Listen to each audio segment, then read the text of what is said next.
If you would like to support the podcast and get some extra content while you're there, head on over to patreon.com/Severe MMA podcast and sign up. From the rewatch to the Q&A, we will have loads of content every week. So sign up, patreon.com/Severe MMA podcast. And now, here's the podcast. Welcome everybody. It's episode 338 of the Severe MMA podcast. My name is Sean Sheehan and joined today by, not by Graham McDonald, by one of the best MMA journalists out there, one of the nicest guys in the game, one of the most positive guys in the game, Spencer Kite, to talk about a big weekend in the world of mixed martial arts. We're going to talk about the UFC, which actually just went down and recording this right after the UFC, so we're going to talk about that up front. Then we're going to talk about Sinead, Kavanagh, and Chris Cyborg, and maybe some of the rest of the Bellator card, and whatever other news is out there. Maybe look forward to next week's card as well. But before that, let me just tell you to brace yourselves because winter is coming. What the Game of Thrones writers didn't want to tell you is that Bran was actually in a wheelchair because he didn't trim his balls with Manscaped. Poor guy thought it was okay. I probably shouldn't be saying this, but anyway, to trim with a traditional razor or hair trimmer. Not sure what you want as a gift for this holiday as well. Manscaped is the ultimate gift, and they're here to change the men's grooming game. And you can get 20% off with free shipping with the code SevereMMA at manscaped.com. It's time to gear up and get yourself shaving this holiday season. I'm talking about the Manscaped Perfect Package 4.0. It's the best in the business.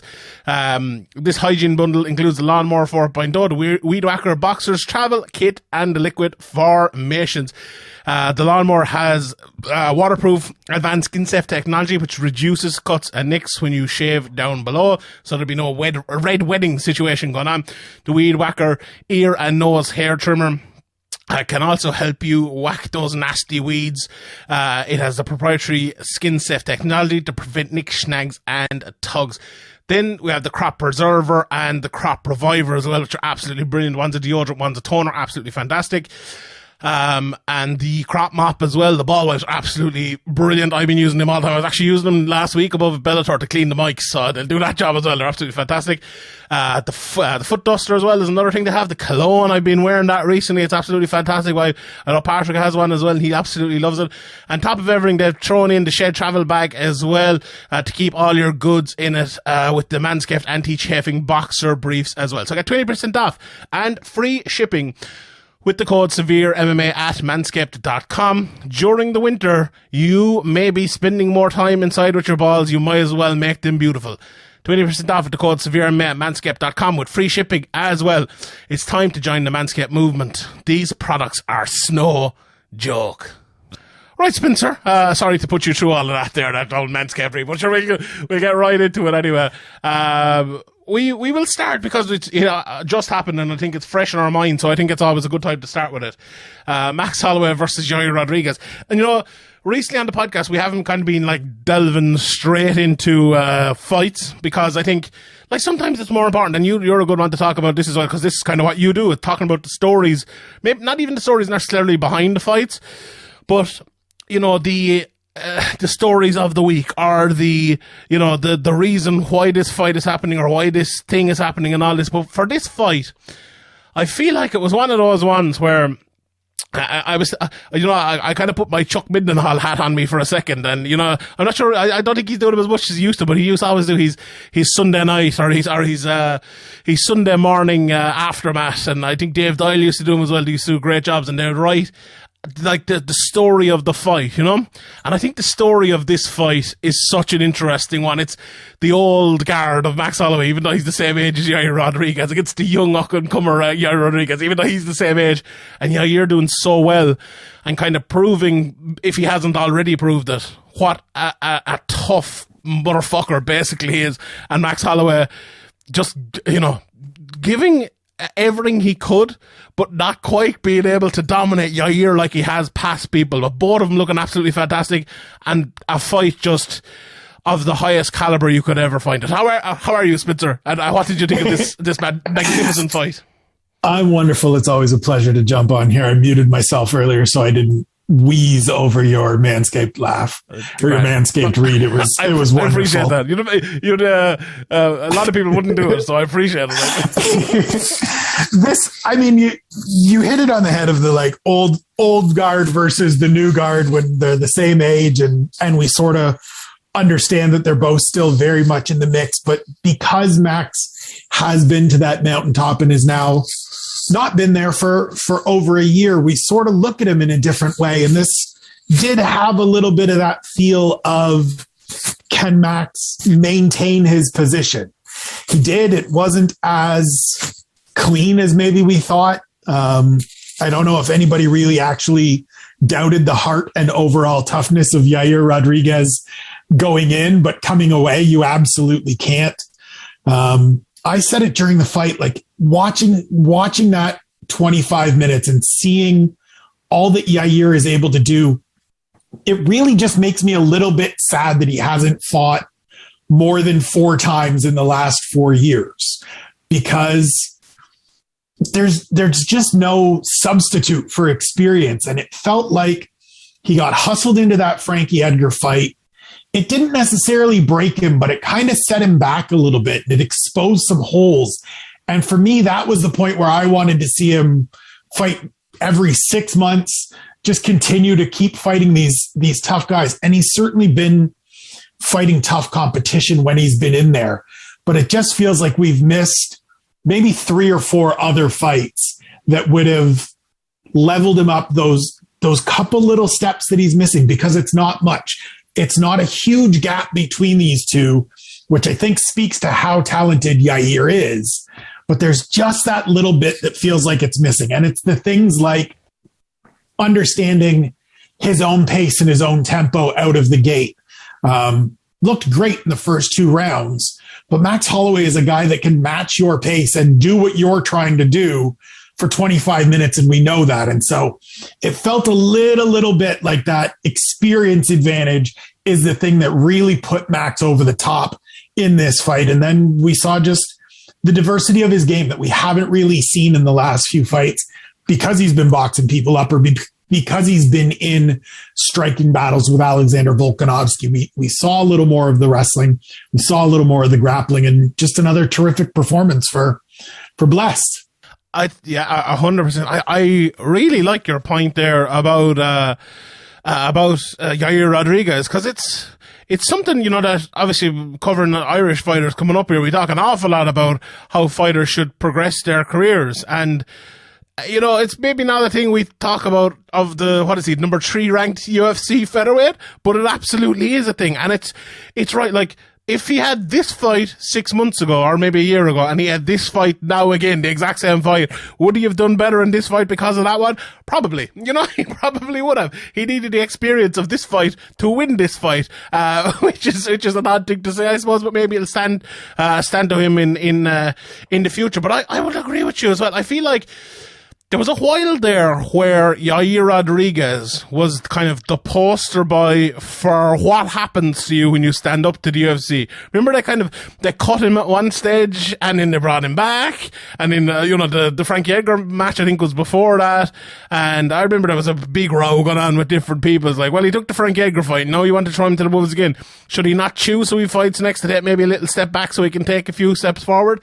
And I think, like, okay, injuries and different things have hurt Yair Rodriguez as well. But one thing I really saw tonight, I feel like, was a lot of guys, right, they go away and you don't see him for a year, you don't see him for 2 years, and they come back, and they're either, maybe the same fighter, or they do a good job, they get into a great camp and look good, or they look a lot worse. I thought Yair Rodriguez looked better today than he's ever looked before. I thought he looked absolutely fantastic. And imagine the amount of work that he has done in the gym or in the practice room. Imagine if that was put up with another few fights, where we would be at that stage. That is kind of the crux of what you were saying, isn't it? And that's it, right? Like, it was 18 months between the Frankie Edgar fight, and then he comes back and does what he did to the Korean Zombie at the end of that fight, which was now 3 years ago. Like, and the only things that happened in between were the 2 Jeremy Stephens fights, one of which took 15 seconds. And there was 2 years since that last one. And yes, he has been in the gym. He has been training. We know all of that. He has a good team. He works with good people. We've seen, as you said, we saw some of that progress. We saw some of that development and improvement in the cage tonight. But it's different when you're in there against, like, he went from fighting Jeremy Stevens, who was a stalwart of the division and still is a guy that's hanging around the UFC in a tough out, to fighting the number one contender after a 2-year hiatus and looked that good. Imagine if, and I don't mean it as a tune-up fight in the sense of like whoever else they put him in there with would be some nobody, but like if they put him in there, if he had been in there with a Danny Gay or a Josh Emmett or Shane Burgos earlier in the year, where he gets to kind of shake out that 2 years of rust. And obviously he's dealt with some COVID issues over the last year. And as you said as well, injuries at different times. But I just feel like if he's in there and he's getting that experience of being in there with really quality fighters and logging those rounds that you just need to have, right? We say it, as you said, for these prospects coming up, that this is what they need. They need this experience. It doesn't stop. There's not a point to me where that kind of just cuts off, where you maybe don't necessarily get demonstratively better, but you learn things as you get older and you understand your body a little more. You learn some stuff about yourself and how to pace yourself and how to fight and what little things you can do. And there's no substitute for being in the cage to learning those things. And I think that's the one piece that, as great as Yair Rodriguez is the piece for me that's just missing, is that, like, I don't want it to be another 2 years before I see him again. I really hope that his foot isn't terribly broken and we can see him inside of 8 months, because if not, it's not that he loses ground, but it just feels like that momentum never carries over for him. And he's always kind of starting from a dead stop. This was a hell of a fight from a dead stop, but imagine what it looks like if he comes back in 9 months and he fights one of those guys in the top 10 and has a great performance and then builds, and just kind of as he did when he got to the UFC, right? He was fighting every 6 months and you saw the progression and you saw the evolution and continuing to climb that ladder, looking great and earning the Frankie Edgar fight.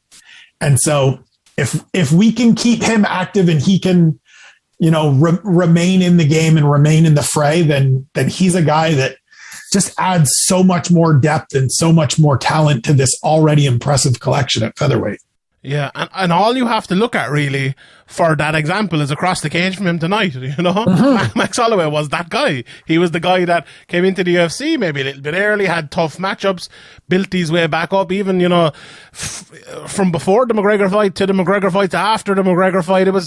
It's exactly what kind of Yair needs. But to kind of look at the fight tonight, maybe rather than the exterior of Yair totally, I think, do you know what? And you said the words, he isn't far off. He really is not far off. He really isn't. That fight was razor close, I thought. Like, there was one point in the fight where I thought, right, Max Holloway is kind of pulling away a little bit, or Yair maybe isn't as much in the fight as he should be. And that was kind of like the last 2 minutes of the fourth.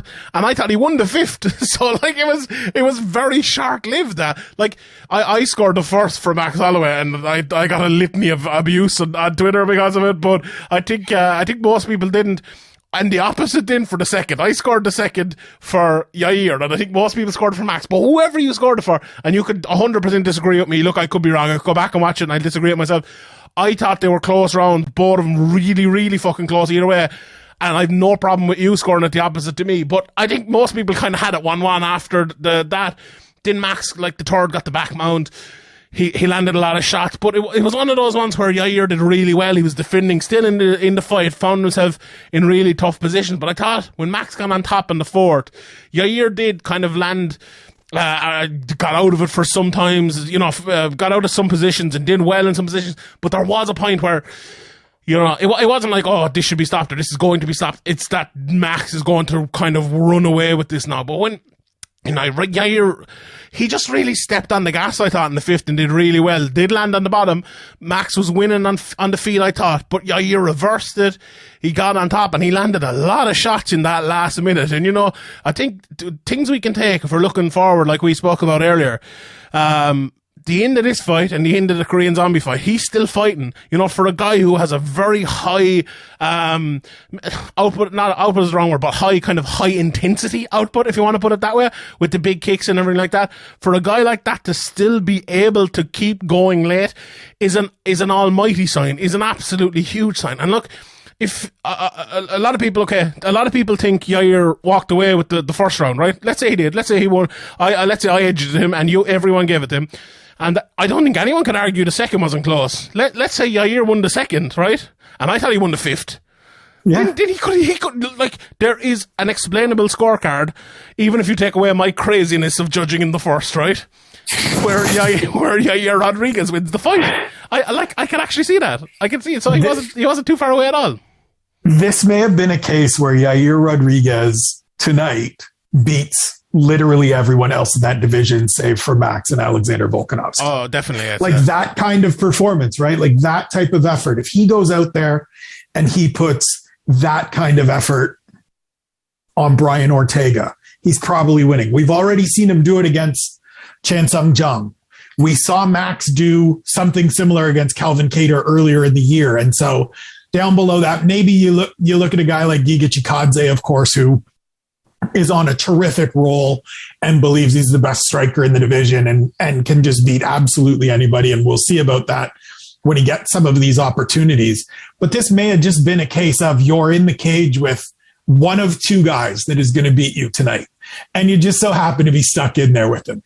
And so to me, it's one of the things I try to talk about with these athletes when I get to them after a loss or, you know, a couple of tough moments or there's a spot in a fight where they get down on themselves or they get knocked down. It's like, you need to understand, like, yes, it sucks to lose. Nobody likes it. But like, there's a huge positive in here. And it's that you went 25 minutes with one of two men that could beat you. And it was pretty close. And as you said, you could make a case if you want to argue it, it's there to be argued that he maybe wins that fight. You look at it a little differently or you score it one round differently here. And so to me, it's net positive, right? Like it's overall just gains for Yair Rodriguez because it is coming off a 2-year hiatus to just walk back out there and have that. And so it sucks to lose and you hate to see him walk away with a busted up foot, it looks like, but this is overall a tremendous performance. And then there's Max Holloway, who I don't know if there's any more superlatives. I don't know if there's any more superlatives. We'll have to get them back. I remember a friend of mine told me once, you won't understand this, and I bet the vast majority of people won't understand it, but I'm going to say it anyway. There's a friend of mine here he's from Kerry, right? And Kerry are known for like being the best football team in Ireland of all time, up until maybe the last few years. But I was always on about, I am a great Limerick supporter. I was like, when are we going to win the All-Ireland? When are we going to win the All-Ireland? And he said, maybe think about winning a Munster first before you win the All-Ireland. And that's like the halfway point there, kind of. I feel like Yair lost tonight, but I feel like he won Munster, maybe it'll be the All-Ireland in a few years. And like, as well, it's funny, myself and Ian did a podcast which should be out next week, and we're actually going to talk about it here later on as well, maybe, a little bit. Misha Tate. You look at Misha Tate, right? The second best in the world for years. And then at one stage she becomes the best in the world. Okay, you could argue he's the third, maybe fourth, if you bring AJ McKee or Patricio into it as well, maybe he's the fourth, fifth best in the world. But he's right up there. Tonight he proved that. But for someone that young in the game, and I know he's the same age as Max Holloway, but young in the game is different to young in age, I think.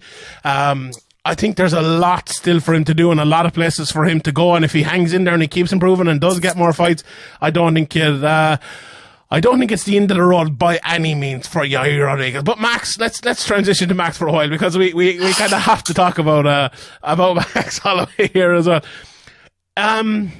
I think Dan Tom put it up on Twitter and he was like, he didn't look great walking in. He didn't look great in the interview. I think to me, it looked like a hard weight cut. It looked like a very hard weight cut. I didn't think he fought as well as he has fought, and it's not easy to keep up that ability, and it's not easy to fight someone like Yair Rodriguez either. I didn't think it was his best performance. And you know what? It's weird. The last few UFCs, and I don't know what the reason is, but I feel like a lot of people have been slightly off. Usman, I thought he was a lot off against Colby, and now it's tough matchups and everything like that as well. But there is definitely something. Make no mistake about it. A phenomenal performance from Max Holloway, a great win by Max Holloway. But even, someone like Max Holloway, they can fight at maybe 75% and still be one of the best fighters in the world. But I thought he was a little bit off. What did you think? No, I did as well. And I think it's probably a number of factors. I do think that the weight cut is probably part of it. I mean, I know just for me in the last 2 years, I've been off for the last 2 years because we've been in pandemic situations and quarantine situations. And I wonder how much that is starting to really impact people in terms of their prep and in terms of, just being able to live the life that you live day to day normally. Obviously, we've had guys like Dan Hooker and Israel talk a lot about everything that's happening in New Zealand and Australia and some of those challenges. And I wonder if those things are starting to really kind of hit a few different people and we're starting to see it. The other part is this was 6 straight 25-minute fights. Like that starts to take a toll, right? And as great as he's looked in literally all of those fights, even though he's 3-3 in those 6 fights, it's just a lot. It has been a lot for Max Holloway for the last, 7 years that he's been on this run of starting his winning streak and moving to the top of the division and now being, this guy that's fighting main event fights every time out and fighting world-class talents every time out. That stuff starts to take an accumulation and you start to wear that a little. And so I agree this was a not quite full version of Max, I guess, not quite what we saw on Fight Island, not quite what we saw in some of those other dynamic performances, but still pretty damn good. Like just to be able to, with the other thing that I thought throughout that fight is just his ability to wear damage and weather damage. Like insane. It's those calf kicks. Most guys are probably, struggling to stand or shaking it out or whatever. There's no way that it doesn't hurt like a mother right now. Yeah. That's why I gave him round 1 as well. I just think like the effect of the shots that he was landing were, and not just necessarily in round 1, but throughout the first while, were more than the effect that he was taking in. That his shots might not have been as hard, but the impact was way harder than the impact he took because he could eat them so well. And that's the thing. That's how MMA scored. Like, but he's just, that's another part. That's another part of it too, right? With these guys that he's facing, and I'm sure you've talked to athletes about it over the years. You land these great shots. Like Yair hit him with some terrific shots in those first 2 rounds. It doesn't show any visible damage. It doesn't show any visible impact. And he just keeps coming forward at you. That is demoralizing. Even if it's just for that split second after you land it, where you think, I got him. And there's no reaction and he just keeps coming forward at you. He doesn't look marked up. He doesn't, by the end of it, obviously cut above the eyebrow and looked a little worse for wear. But most of the time, Max isn't the guy that looks beat up, that looks like he's been in a brawl and in a big, long, protracted fight. And that's just like another part of the mystique of this guy and another part of the impressiveness of this guy is that he goes out there and has these fights where they're setting records for the most significant strikes thrown. Usually he's doling out most of them, but he's taken a lot of punishment over the years. But he doesn't look any different for it. And you get a guy, the contrast with Yair, right, who is someone that does mark up, that does swell up, that does get busted up. And it just looks so different.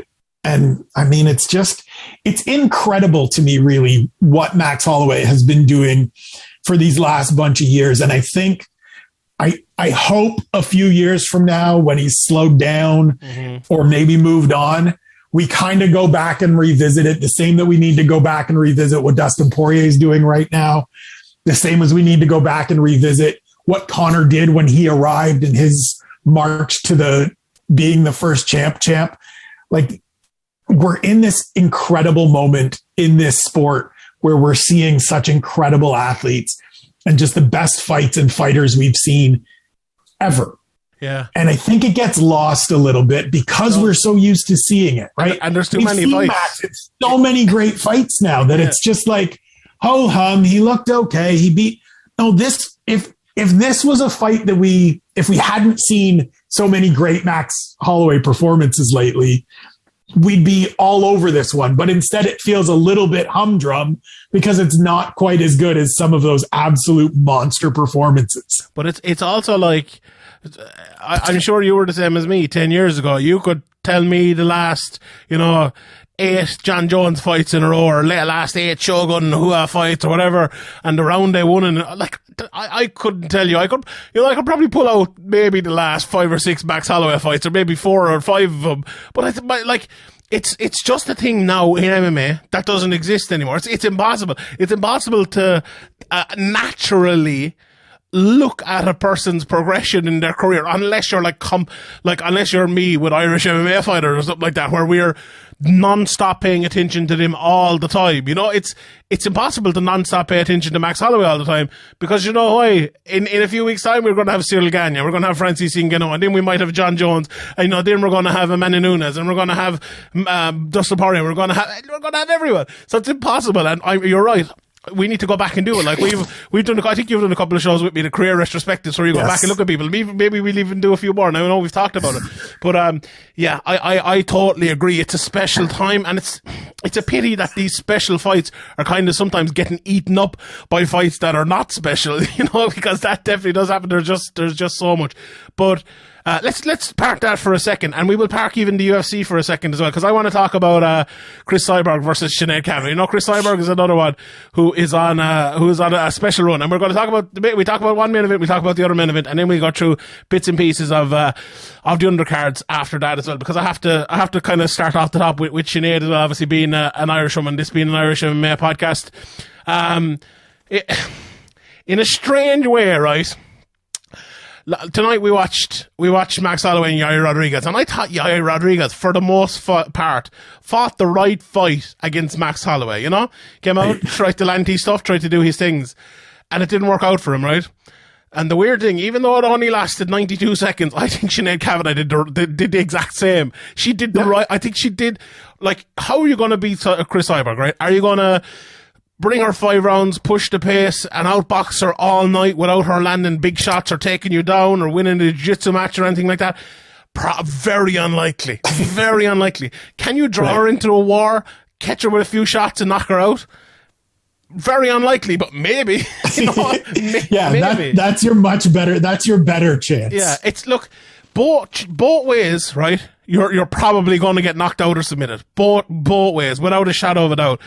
But I think Sinead Kavanagh went out there and she promised, and she spoke to me and she spoke to other people, she did scrums, and she promised every single person that she was going to go not be afraid and throw her shots. And by fucking God did she. Now, you can call me biased, I don't give a fuck. You could say I'm Irish and I'm, kiss it up to the Irish people. That's what she did, right? That's exactly what she did. And it didn't work out for her. She landed some shots in Cyborg, but the problem was, like Max Holloway and Yair tonight, the effect of one person's strikes against the effect of the other person's strikes were just humongous in the difference, and that was the finishing of it. But like, I have great respect for someone who does that. Like, some fights you'll be watching, like the Colby Covington fight last week. I watched it like not for 1 second of that until about the 4th round, and I include the first fight in that. Did Colby Covington fight his fight? Did he fight the right fight? Did he fight the winning fight? And I was like, it's all so frustrating. There wasn't a second of this where I was frustrated by Sinead Kavanagh, watching it. I was like, you're going out there and you're trying to win this fucking fight. Okay, you lost. Not everyone wins. It's tough to win them all, but you went out there and gave it all. I'm sure you've talked to fighters over the years who have been in matchups like this, who, they're a minus 10,000 favourite, whoever it might be, and they go in and they wilt and they throw it away. But others didn't. They go in and they rise to the occasion. Look, some of them might win, but some of them just go in there and they do all the right things and still come up short. I have a great amount of respect for those sort of people. Yeah, I mean, I agree with you 100%. Like, chances are you're losing to Chris Cyborg. No matter how it plays out, there's a very high likelihood that if you are fighting for that Bellator featherweight title, you are losing, because she is that damn good. She is that damn powerful. And so is it better to go out there and kind of, stick and move and stay on the outside? And I saw somebody tweet out, they're like, John Kavanagh needed to give Sinead the same advice he gave Johnny Walker of stay on the outside and don't engage, and your feints will win you the fight. And like, sure, maybe, but more power to her for going out there and getting in Chris's face and trying to take the fight to her. And it was one of those situations, as you said, where the impact is just different and the technique and the polish of it all is just different, because the finishing blow, or the blow that put Sinead down, is just a right hand down the pipe when she's throwing a left hook. Cyborg's just quicker, more experienced, more powerful, and she connects with the right shot, and that's it.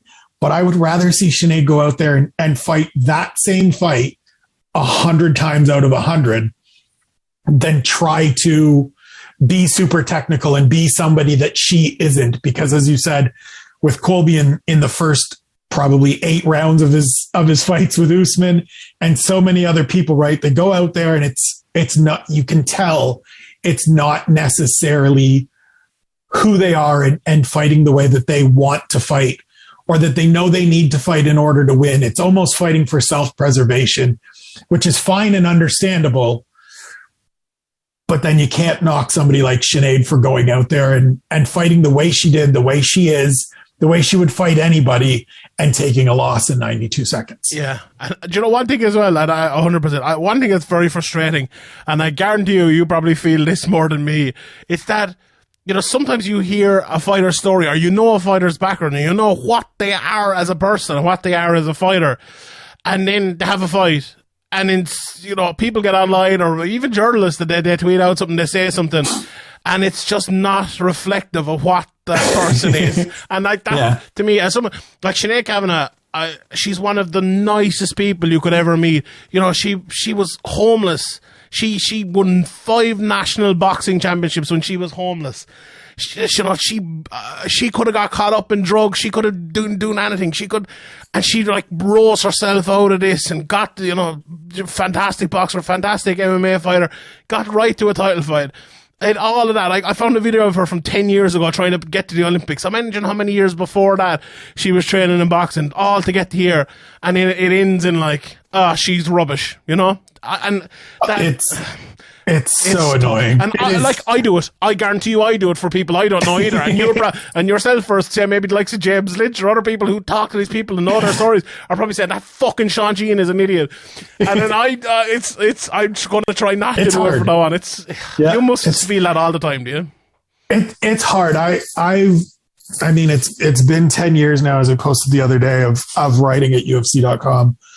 And it's just, I try my best to not make any like, this person is trash, this person is, because to me, there's ways of assessing things without making it like that. Like going into this event, and we'll get back to it, but going into this event Saturday, I said, I just don't really have a feel for Cynthia Calvillo, who feels like she's kind of gets by on reputation, and I'm not sure where the reputation was earned. And I'm not trying to be an asshole. I'm just trying to like... That's just correct. I'm just trying to express like what it is I'm trying to think and what it is, why I'm confused about this person. And I think we get so caught up at times, or people get so caught up in times, of everything is broken down to you're the absolute best, you're fine, or you're garbage. And there's so many different degrees and gradations in there that we don't spend time on. And we're just so pass fail, and we're so good, bad, and not appreciative of, you know, elite. We don't use enough words, I guess, to describe some of these people. And we're so quick to pass people off because they lose to a Chris Cyborg, which is like, all right, literally everyone except for Amanda Nunes has lost to Chris Cyborg in the last 14, 15, 18 years, whatever it's been since her debut. And so is there reason to pile on Sinead the way people probably are, or the way people probably have some of these other opponents over the years? I don't think so. I don't think there's any need for it at all in this sport in general, because I think we can speak honestly and truthfully about these athletes without it being harsh to the point of being an asshole. Like, there's ways to be critical, and I think we've lost that. I think we've gone from just being able to accept and be critical to being judgmental assholes more than anything else. Yeah, and that feels like the part where we're missed. I'm terrible for it. I won't lie. I called Vieira a journeyman last week, and a lot of people get out to see. But journeyman is a word like. Journeyman, I use it all the time. I talk about it with it's misconstrued in MMA, isn't it? I talk about it all the time with my editor at UFC.com, Tom Jabasi, who, congratulations, going into the Women's International Boxing Hall of Fame next year. Shout out to TG. He is phenomenal. But like, people don't understand what a journeyman is. Like, it is not a derisive term. Yeah. Neither is gatekeeper to me. Like, absolutely. No. But we throw it around like it's this title that you shouldn't be saddling on somebody. And it's like, well, if we call everybody a contender, then that holds no value, and it diminishes everyone that is an actual contender. So if we could all just, put on our big boy and big girl pants and understand that there's degrees to this, and we're not trying to be mean and we're not slandering people, but these are the ways that you can describe them, then we'll be better off. Yeah, someone described it to me once is it's easy to tell the difference between a journeyman and a can, right? and that's it. Like, to me, Joe Lozon, you couldn't in a world ever call him a can. But could you call him like a contender? Maybe at one stage of his career, never a champion, never a challenger. I would call him a journeyman. Like, and that's people probably go insane listening to this. But there's nothing wrong with that. He's a great fighter. Great respect for him. One of the most best fighters I've ever seen. I love watching him. But anyway, I suppose that's I don't know. I agree. I agree 100%. Anyway, I suppose last word on Sinead Kavanagh and Chris. Look, Chris Cyborg, another great win, and I'll actually talk about her again in a second. But on Sinead, like, I just feel like her. I don't think it's the end for Sinead either. I feel like she is still pretty inexperienced in her career. She's only 12 fights in. That 7-5 record, there's probably only 2 of those actual real losses. She was robbed blind against Leslie Smith. There was cuts and different things as well. So her record is kind of a bit deceiving, but I'd like to see her get a few more fights. Cyborg won't be there forever. Where's Kayla Harrison going to be? Where's Amanda Nunes going to be? Where's Cyborg going to be? It's I would stick in there if I was her and keep going and keep at it, because there's lots of wins and there's lots of big fights. I think the best could be still to come from Sinead if she sticks with it, but we will see on that, and it's always great to see her on. But for Chris Cyborg, I suppose briefly, what do you think is going to happen? I think like a lot of people are saying, Kayla Harrison to Bellator, that's a big fight. I'd love to see that fight. Absolutely. It's probably the second fight I would pick for Kayla Harrison. But the first fight I would pick is Amanda Nunes. And if I don't get that, I'm going to be a bit sad. What do you think is going to happen? I mean, that's sort of the boat I'm in. It's always interesting to me to kind of watch the parallels, seeing these champions in Bellator fight and earn these big victories. And look, not to take anything away from Sinead, who I agree with you is still got some years ahead of her, tough as nails. Certainly didn't expect her to do very much against Chris Cyborg. And yet when Cyborg goes out and has a monstrous performance like that, everyone seems to just go over the moon about what a tremendous performance. And she's so great. And yet, if a UFC champion, some of these UFC women's champions, Valentina Shevchenko goes out and trucks whoever she's trucked the last time, and people go, but it's, what kind of competition is she facing? Well, she's facing world-class competition and former champions. So let's be even and consistent with the way we're grading these things out. But Cyborg's in that spot that she kind of always gets into, right? Outside of the UFC, this is where she always gets. She is head and shoulders better than everybody else. There aren't any current names in that promotion that make sense, that are interesting. I'm in the same boat as you with the Kayla Harrison thing. If they can get the deal done and they can get her over there, Kayla doesn't even, we don't need a warm up. We don't need anything. Just put them in the cage and let's see it. We'd probably end up getting a warm up just so that Bellator can get a Bellator highlight for Kayla Harrison. But I understand why Chris Cyborg isn't in the UFC. I understand why she didn't want to be back there. I really wish she was still there because I'd love to see that fight again. I'd love to see her.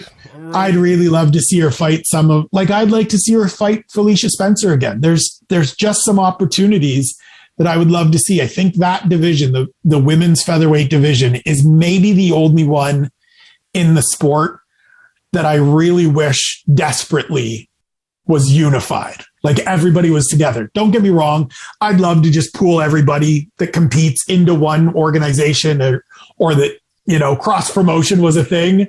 But like in terms of a shallow division where you give me 10 fighters and I'd be pretty pumped. Like you give me 10 or 12 fighters in that division and we can make some fun fights and I'd love to see them and the top would be terrific. And I would love to see all of those people fight each other. But right now with Chris, it's just sort of we get to see her post highlights and it's great.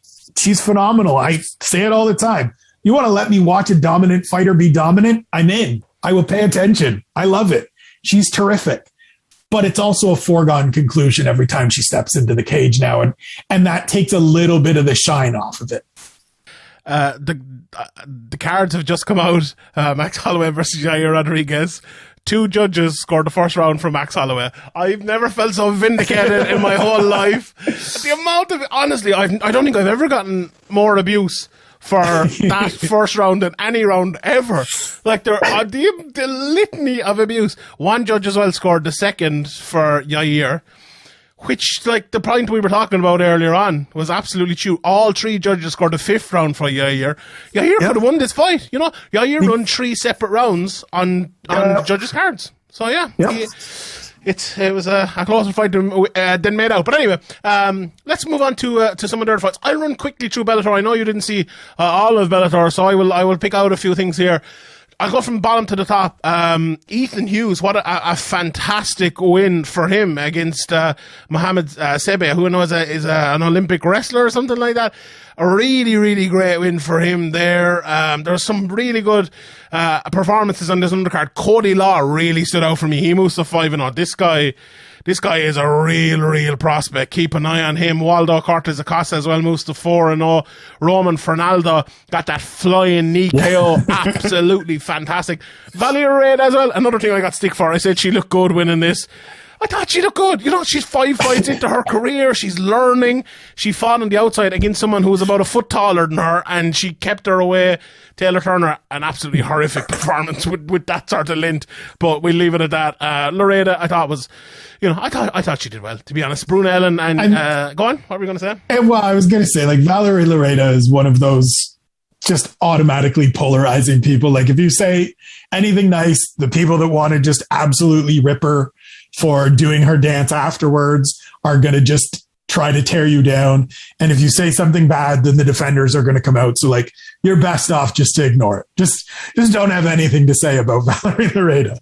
Yeah. It's a very, it's just stupid. Yeah. It's a very weird one because I'm not a big one for the whole Instagram stuff, and I stay away from that. I just watch her as a fighter once every 3 months, and I see a prospect coming up like I see all over the world, and I think she's a good prospect. She's, those divisions are not that stacked. Like if I see a prospect coming through in the middleweight division in the UFC, I think I'm going to look at him a little bit more closely because that division is fucking trash. So I'm going to look at that a little bit more closely. Right. I think Loreda's level of striking, it's very good, and her takedown defense is getting a little bit better, and her work against the clinch, and it's all coming together a bit. Now, is it going to come together where she is the best fighter in the world?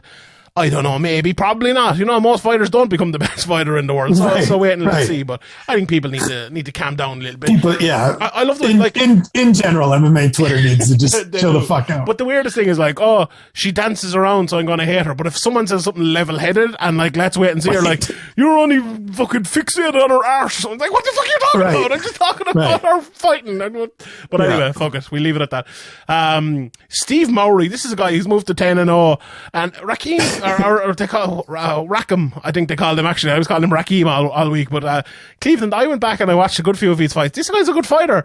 And Mowry made easy work of him. He's a real top prospect there in the heavyweight division. And I wouldn't mind seeing him getting 1 or 2 more fights before they put him in there. against someone good. Bader, I know, is the champion at the moment. There's an interim champion as well. I wouldn't mind seeing him, maybe get Bader before they do that unification bout, but that's probably not going to happen. But, he's a guy at heavyweight, right, who's not fat, who is big, who's tall, right, who is athletic, who is strong, right, very good ground game, which I didn't see much of in the tape I watched, but I saw plenty of it on Friday night, and he's a good striker and all that as well, so he's definitely one to watch out for. Arlene Blinko and Pam Sorensen, not the greatest fight in the world. Blinko, I think, was the clear favourite coming in and won it pretty clearly. Valentin Vassell beat Tyrell Fortune. Really good performance from Vassell, I thought, against a tough matchup in Fortune. Not the best fight in the world. A split decision. I think that was a bit of an iffy one, even though I gave Fortune as one of my bets on the weekend. I didn't think he won that. But Aaron Pico as well. I thought this was Aaron Pico's best ever performance. And in a weird way, I thought it was his best ever performance because he got hit a bunch of times. Yeah. And he was able to take those shots and come through them. And not just like, oh, he's a great chin or anything, but to look comfortable taking shots is a mega part of MMA. You cannot be an MMA fighter and not be comfortable taking shots. I think it's a huge part of mixed martial arts, and he proved in this fight that he is able to do it and he's able to come through it. I don't know if you caught all of this fight or not, but what are your thoughts on Aaron Pico? I mean, I have always thought that Aaron Pico was going to be phenomenal. The chin is a thing that you're going to have to worry about, and I don't know that you necessarily, develop a better chin over years. I think you develop a little bit more of an opportunity to kind of deal with some of those shots and know how to take those shots a little bit better, as you said. And I think it's super important for him to have a fight like this where he does, and he comes away and he stays engaged, and there's not those moments where you're like, oh, and now Aaron Pico's down. I think he still has a chance to be really, really good. I saw a couple people doing the Jackson Wink may have their replacement for John Jones and may have their next, pump the goddamn brakes. Hang on.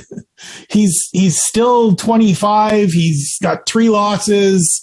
We've seen him get touched up. Can we please remember how good Jonathan Dwight Jones is and was straight out of the gate, and how quickly he was doing ridiculous things. I think Aaron is a hell of a fighter, and he's looked so much better since going down there and working with that team and working specifically with Six Gun Gibson. But let's not go putting him in the Pantheon level yet when he's beating Justin Gonzalez before he's, let's chill. I think we have these overreactions at times because we want to kind of build some of these guys or validate our previous opinions about them and kind of rush them too far, because maybe he gets in there the next time he gets in there with somebody that's a little more proven and a little more seasoned, and he gets touched up again. And that's okay. It doesn't, if Aaron Pico never becomes the guy that, he was sold to everybody as being before he made his MMA debut, that's going to be okay. He can still be a pretty good journeyman fighter, to use a word we talked about earlier. And I would be okay with that. I think there's an urgency to some people, or for some people, to make him more than he is. And I hope he gets to continue progressing and showing this development, kind of as we said with Yair off the top, of just let him keep getting out there every 6 months and see where it gets to organically, rather than trying to hustle him into being a contender or a superstar or any of these things that he's not yet. Yeah, I would tend to agree. I do. The thing on Pico, I think, and I asked him this in the pre-fight press conference, that he needs to add maybe a little bit more violence back into his game that he had at the start, and I think he did have that this Friday, which is very, very good. And look, I'm looking forward to it. We talked a lot about him, but I'm really, really looking forward to his progression and seeing where his career goes for him. Another person who wanted a lot of violence this week was Herb Dean, who in the co-main event here, Ben Rotwell against Marcos Rogerio de Lima, I assume everyone saw, right? So De Lima landed loads of shots on Ben Rotwell, hurt him really badly. Rotwell survived for a minute, and he survived and he survived and he survived. Then he landed a few shots again, and Rotwell absolutely didn't survive. Herb Dean went in to stop it, put his 2 arms around both guys, went to stop the fight, then like walked 4 feet to the left.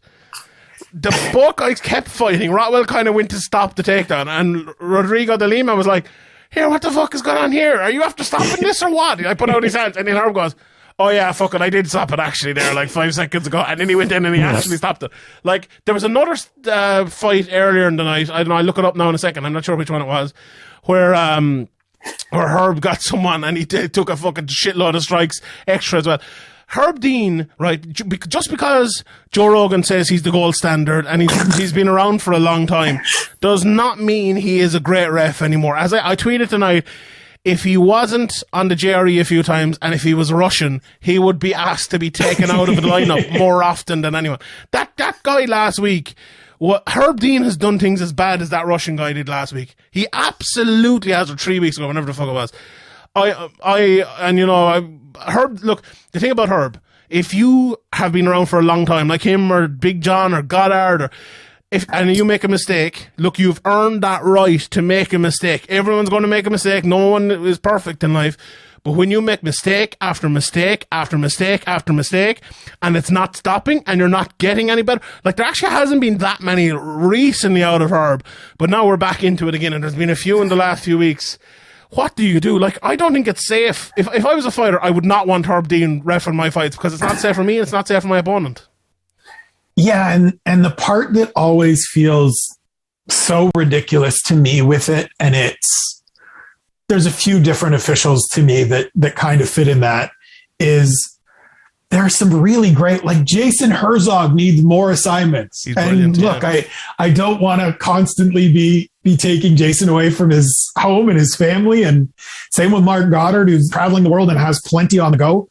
But like when you have people like that, to choose otherwise just feels a little malicious to me. Like when you could put Jason Herzog in there, you could put Mark Goddard in there, you could put, I think, Mark Smith as you said, everybody makes mistakes, and Mark has made some mistakes, but I think he's as bad as fucking Herb. But I think on the whole, he has some good moments, and he can continue to get better. He's young in the game. I would rather see some of those people get opportunities than constantly just kind of trading on, having these people that the reputation is there, but the performance hasn't been for a while. It's like in North American sports, we always talk about all-stars, where people get voted into the all-star game on reputation, and they were great 4 years ago, and so there's people still think that they're the greatest. Yeah, Herb Dean isn't the greatest anymore. Absolutely. He had a run there where he was terrific, but it's long past, and so we need to get and there always needs to be more young officials getting opportunities. And I think the pandemic has screwed up a lot of stuff in this sport in terms of regional events and smaller shows not happening as much, which means not as many reps for people. And so we're going to see a lot of the veteran hands continue to be out there. But we need to continue seeing this kind of growth and development where we've seen guys like Jason Herzog lately get promoted to the UFC and get some of these bigger opportunities. And that's what we're going to keep needing, because we need to replace, not necessarily replaces and they never work again, but like build the rotation out so that it's not 3 people we're considering for main events or 4 people. It's now 6 or 8 that we can pull from. And that to me is what's missing. Cause that tonight with the De Lima Rothwell fight was brutal, because you just wonder, like, if De Lima doesn't stop, does the fight just continue? Because De Lima stopped that fight. He literally turned and looked at Herb, as you said, and was like, you just grabbed me. Do you want me to keep fighting? And Herb was like, I guess not. Yeah, I did kind of touch you.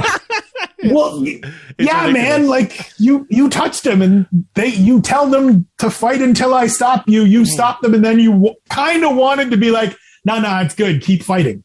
100%. Like I think as well, right? If you're a guy like Herb Dean or whoever you are, if it was Big John McCarthy or Mark Goddard, right? And if you are the best person in the world at doing that job, I couldn't care less if you've been doing it for 30 years or if you've been doing it for 2 years. If you're the best person to do the job, you should be in it, because you know why? People's brain cells are on the line here. You know, this is not just like a game of soccer or you know, an American football game where it's a touchdown or a goal or whatever. And if it's a mistake, if it's a mistake, there's a big issue, or the safety of the sport is on the line here. We're not screwing up offsides calls. Yeah, exactly. Look, I really think, I've said it for a long time, they need to fly in judges, they need to fly in referees. They've started doing it with Mark Goddard and, you know, Jason Herzog.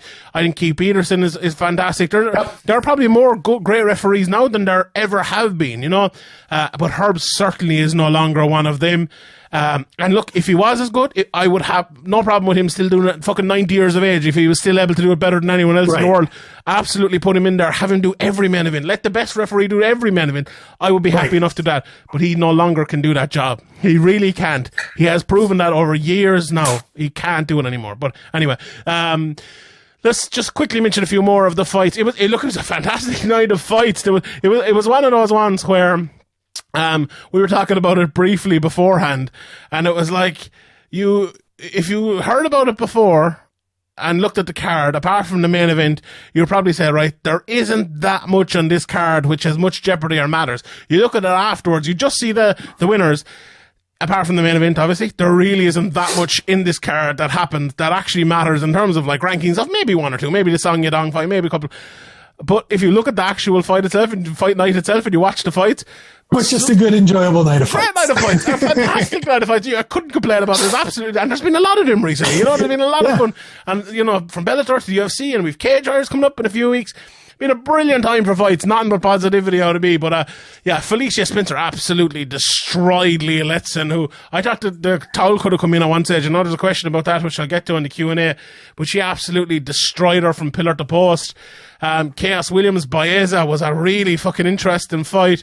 You know, Baeza almost had a leg lock at one stage, but then Williams was baiting the head off him.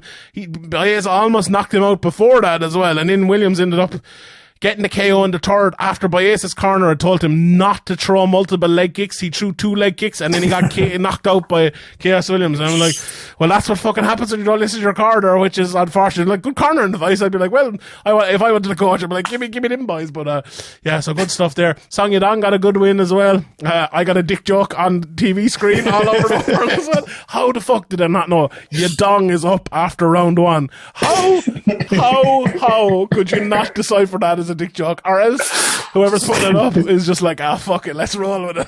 Let's have a bit Let's get at least one on. Let's get one on. Brilliant. Joel Alvarez, this guy, he was plus 210. I gave it my shout out betting show. I couldn't believe he was plus 210. Do you know, he was at such a high price that I doubted myself. Because I watched Joel Alvarez. He fought Joseph Duffy, obviously, an Irish guy, so I'd have a bit more interest in him. I'd watch a few of his fights. And I'm like, is this guy, am I thinking of a different guy or something? He's really terrific. He's really terrific. Brilliant. And good Lord, if he could just make weight. Yeah, he's missed the last 2, is he? He should move up. He's big enough. He's missed the last 2, and I said it. That was one of the fights that I was sort of popping in and out throughout the day and watching on my phone and sneaking glances when I wasn't being a good uncle. He's a guy that could benefit from making weight. Obviously, you need to hit the mark in order to compete for championships and things like that, and just be more active. Obviously, again, COVID, pandemic, visa issues. Being a Spaniard, he can't just move freely. But man, if this guy can string together, 3 fights in the next 12 to 15 months, he's probably he might be in the top 15 after this win, because Thiago Moises, I believe, was just clinging to the bottom of the rankings in the UFC's rankings, was coming off a main event opportunity against Islam Makhachev. And so this is a big win. This is an important victory for Joel Alvarez to now win 4 straight. Like, has looked terrific. Make weight, dude. Be professional. Get that number, 156. Just make it. Fight regularly, because he's really good. He's really talented.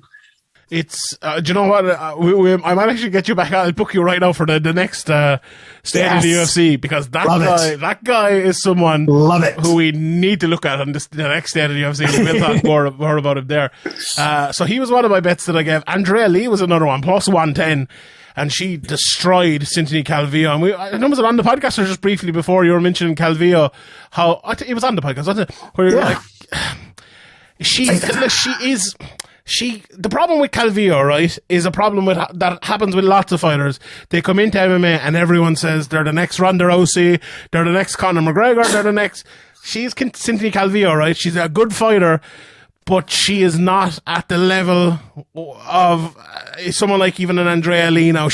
I still think Cynthia could be, she's fighting 125. I think she needs to go back down to 115 is the first thing, I think, anyway, because she just isn't physically big enough, I don't think, for 125. And I'm not, I don't think it's a huge weight cut for her to get down there, but so I wouldn't advocate if it was, but I just think she has a certain skill set and she needs to hone that skill set a little bit better. And she has the sort of skill set that I think it'll take a lot of fights to actually hone. Whereas Andrea Lee is a more like, preordained type of fighter in terms of like, she's going to go out and do what she knows what she's going to do every time.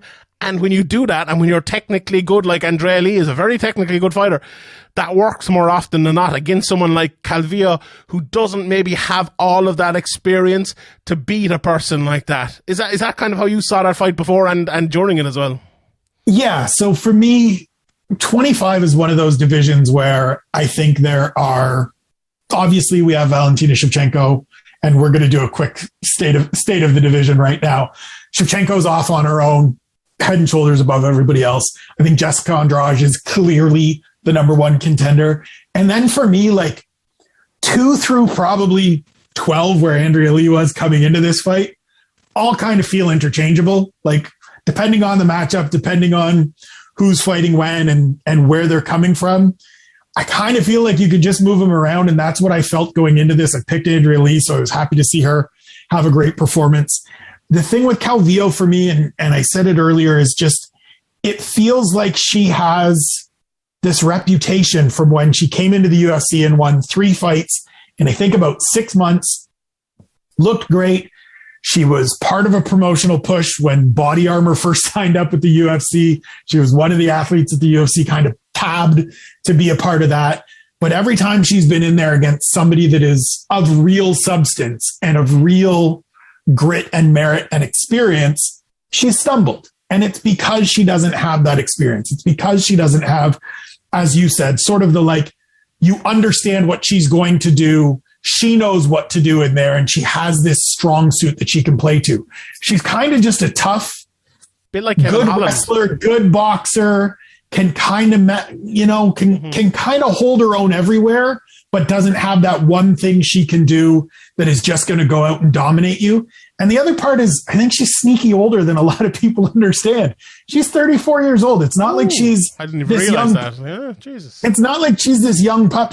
I believe she started her MMA career at like 29. And so you see that she only has 14 fights now, and most of those have come in the UFC, and she started out great, but she's a little older, and so that development isn't necessarily going to be there. And so maybe that best time of her career were those first 6 fights where she got 6 terrific victories, and it's been kind of rough since. Yeah. But I think that's just a function of this sport, right? Like the days of being able to get by being good everywhere but not great anywhere are kind of passing. And as we saw in that fight, and as you said with Andrea Lee, who can go out there, who knows her strengths, who plays an awful lot, I think, as well, every single time. Yeah. And I mean, you go and look at her record too. Like, yep, there's some losses, but they're all to contenders. They're all super close fights. If you wanted to go back and relitigate both the fight with JoJo and the fight with Lauren Murphy, I think you absolutely could. And if you flip those, then she's, 15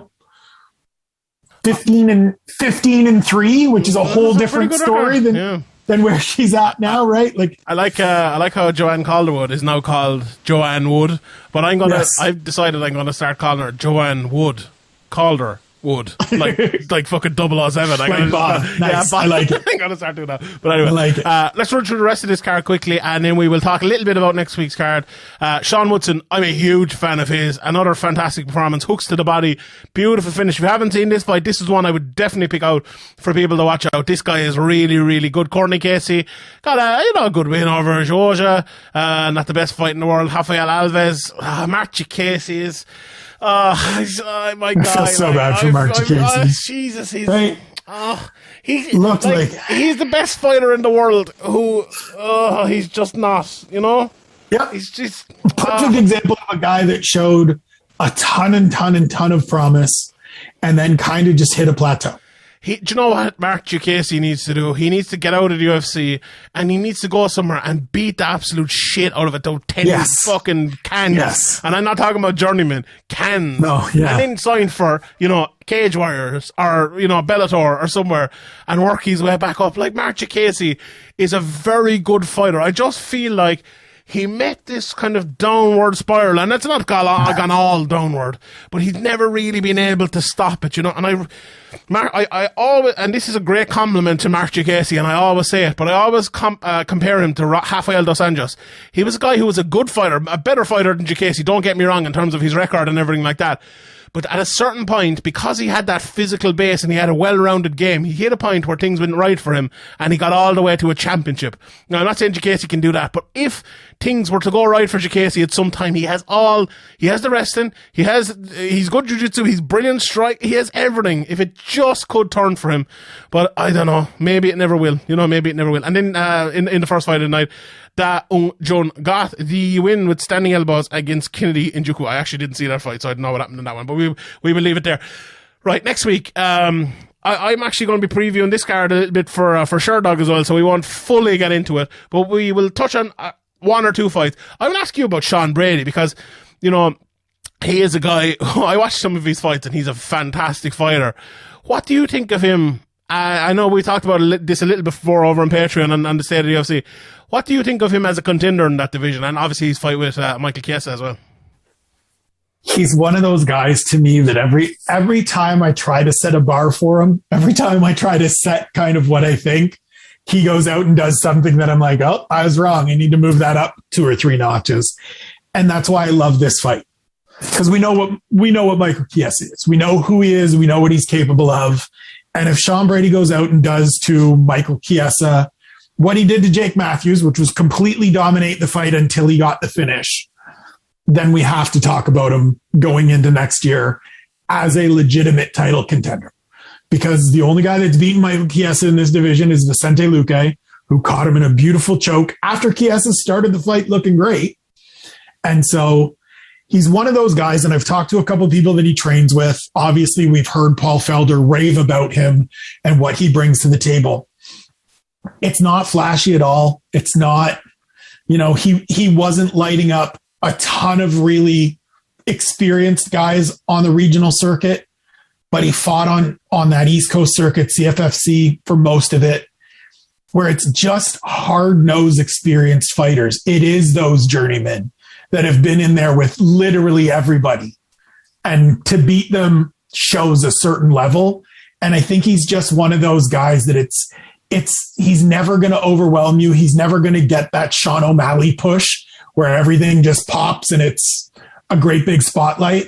But you're going to look up after next weekend and be like, holy shit, this guy's 5-0 in the UFC.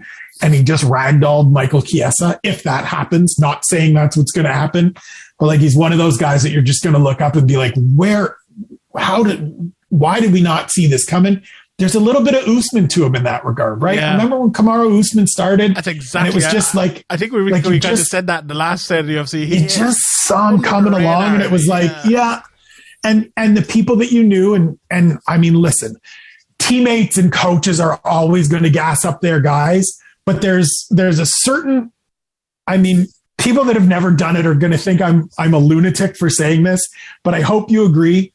There's a certain way that coaches and teammates and fellow athletes talk about people that they're not just gassing them up, that they're not just blowing smoke, where you're like, oh, wait, hang on.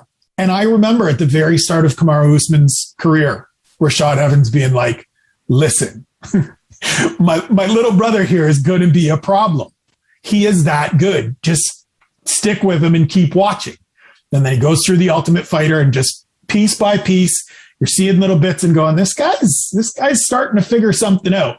Sean Brady's got a little bit of that, where it's this guy is figuring it out, because you don't beat Court McGee and Ismail Nardwev as handily as he beat them in your first 2 fights and then do to Jake Matthews what he did to Jake Matthews. And I know Jake has never gotten a ton of shine and maybe never really strung it together or developed into the fighter we thought he would be. Yeah. But he's a tough, athletic kid. Yeah. And he had nothing for Sean Brady. And so I am so excited for this fight next week. And I actually think it's a terrific card from top to bottom. It feels a little bit like today's card. It's really good. And that to me is a standout fight. I watched both of their fights last night, a good few of them, and Sean Brady, Paul Felder wants to call him the brick house. I think he should be called the brick shit house. I think I've never seen a man with a bigger back in my life. Yes. This man is a fucking animal. And Chiesa, it's going to be a tough matchup for Chiesa, but I can't wait to see that. On the undercard as well, Davy Grant out of Newcastle over in England. He's fighting Adrian Yanez. Hani Yayez on the card. I always love Joanne Calder was on it. Terence McKinney, the Twitter's finest. Terence McKinney against Faraz Diab. And Nathan Levy 6-0. Sean Soriano against a lad whose name I'm actually not looking forward to pronouncing in that preview show. And there's it's not a fantastic. Lupi Godinez on as well. But at the main event, Miesha Tate, Ketlen Vieira. We'll just briefly say it. Ketlen Vieira is one of those ladies who, when she turns up and when she fights well, she is very good and very strong and long and hits hard. And when she doesn't, kind of, And Miesha Tate, she's been gone for a long while. She's back. Looked very physically good, I think, in her return fight against Marion Renault, more than anything else. But looked tactically good as well.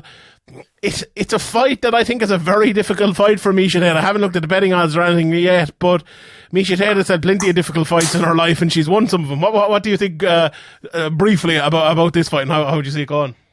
First, I have full confidence in you nailing Shailan Nurdembeki on the preview show. I'm just gonna cut that out. I'm just gonna play it every time I just hit play. I think your assessment of the Miesha fight is perfect. Like, she looked terrific in that fight coming back, and I think she has done a ton of work over her career to really improve her hands, to work on kind of all phases. And I think the biggest thing for me in that fight with Marion Renault was the conditioning, like to come back off that long of a layoff and be able to push that pace and be able to grapple and wrestle and fight the way she fought. I thought she looked fantastic. Your assessment of Ketlen Vieira couldn't be more right. When she is on, she is terrific and she is dangerous. And she looked like she was going to be a title contender, right? Beats Kat Zingano, unfortunately blows out her knee, comes back and gets lit up by Irina Aldana. I thought she won the fight with Yana Kunitskaya. She thought she won the fight with Yana Kunitskaya, understandably. And so this is one of those moments where she needs to rise to the occasion. And I just don't know.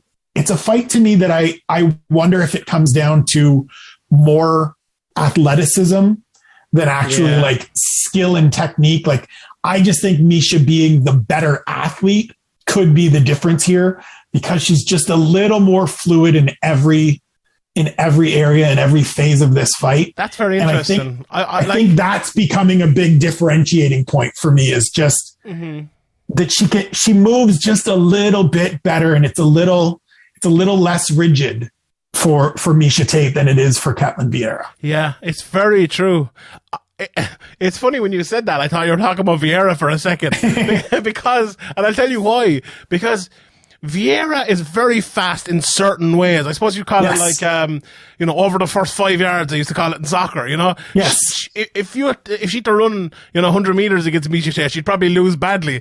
But maybe if she had to run fucking 10 meters, she might win. She's one of those, her shots right down the middle are very fast. She's very strong against the cage. Miesha Tate moves much better with her feet and her head and everything like that. Right. So I would agree with you that Miesha Tate is a better athlete in more ways, but maybe in the ways that matter, maybe Ketlen Vieira. It's a terrific fight. I loved it when they booked it. I loved it when they initially set it for a couple months ago or last month. I think it would have been. I think it's the right progression for Miesha Tate because, her eyes are set on getting back to gold. She has made no bones about it. She's back not to just hang out and have some fights and whatever. She wants to get that title back. And if you're going to do it, and if she's going to get there, this is the one she needs. This is the progression she has to be on, and she has to get through it. And so I'm super interested in this. I know some people probably aren't, Those people can piss off in my books. Fuck him, Spencer. Fuck him. I agree with you 100%. Right, we will leave it there. Thank you very much for joining me. Everyone go over and follow him. Was it at Spencer Kite or is it Spencer Kite? It's just Spencer Kite. Yeah, we keep the E out of it so it doesn't make it a weird. So it doesn't make a weird. The E stands for Edgar. I am named after my late paternal grandfather, Edgar Gordon Levy, a wonderful man. God rest his soul. I was named by my granduncle or something died the day I was born, and one of my middle names, they actually gave me two middle names, is Cornelius because his name was Cod. So we all got them. Like we all got someone died close to our time. We got one of them. Yeah. There you go. We all have one of them. So, but yeah, you're doing fantastic work, and as I said, congratulations on the 10 years with UFC.com and all the other great work as well. And I know I love when I kind of meet someone like you and start talking to them and start doing podcasts and stuff, and Ian and Harry and all the lads. It's great. It's just great to find someone new and find someone doing it the right way, because there's a lot of people not doing it the right way. And I love all your stuff. And anyone that's listening to this who you think I'm not full of shit, go and support Spencer, follow him, sign up for everything he has, read his articles, retweet his stuff, reply to his stuff. Please, that's how people get to where they get to, and that's how people are successful, and we make everyone happy, and you can be happy too. So that's my shout out for here. And sign up for my Patreon as well while you're there. Thanks very much, Spencer. I was gonna say, sign up for Sean's stuff. Follow the Severe Crew. You guys do phenomenal work. I appreciate it. I agree with everything and share everything you just said, man. It has been a blast this last year and a half doing a bunch of these shows, and I look forward to doing some more. And beautiful. We've got a no UFC week coming up, so maybe a good week to do a state of the UFC. We'll have to. Do we have when's the no UFC week? Is that? So we've got a fight. So next Saturday there's an event, and then there's a Saturday off. But there's Bellator. Oh, there's no Bellator. There's no Bellator or the UFC in 2 weeks. There you go. Oh, what the fuck am I going to do for sure, dog? Anyway, I better start coming up with something. Right. And Spencer, thank you very much. Thanks everyone for listening. We've no inspirational quote because Graham's not here this week. But mind yourselves and mind each other. Good luck.